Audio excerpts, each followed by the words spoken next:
Righto, so there it is. Let's do a bit of a walk around here.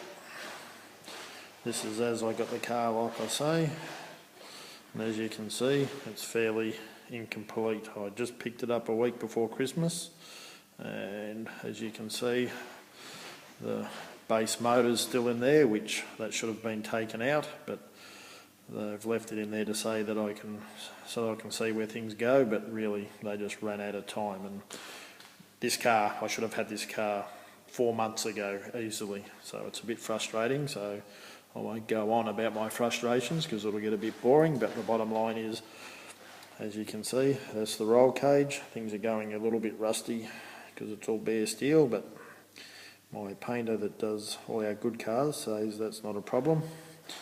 We'll clean that up. Those silver lines there are the fuel lines going through the car. That's the fuel cell and the fuel pumps. That's something that looks a little bit complete about it anyway. And you can see it's just a bare shell as it stands.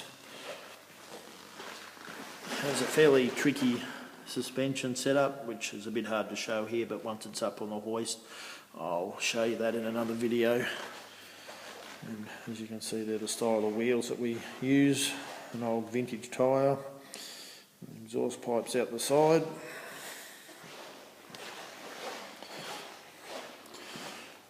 Just got some rusty old springs in there. They were supposed to have the new springs installed in the car, but they're only there just to get the car rolling around.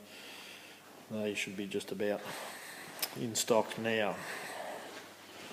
All the, I don't know what I think you guys call them headers, they're all hand fabricated. They go under the car there, they worm their way through. There's a bit of a science to all of that I don't really know much about, but they can charge you good and well for it. And the car has all these jacking points and whatnot on it, and although it doesn't look much, you can see the body's all been stitch welded, and there has been quite a bit of work done. Like I say, that's all the foundation work. It's like when you build a house, I guess.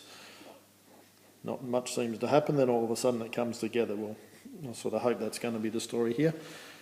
There's that blue plate out the back. It's actually what you guys call aluminium, but we call aluminium sheet, because the engine, or the cabin has to be separate from the fuel tank in case you get an accident hit you from behind. They don't want petrol or gasoline, as you guys call it, running into the cabin. But everything in the car's new.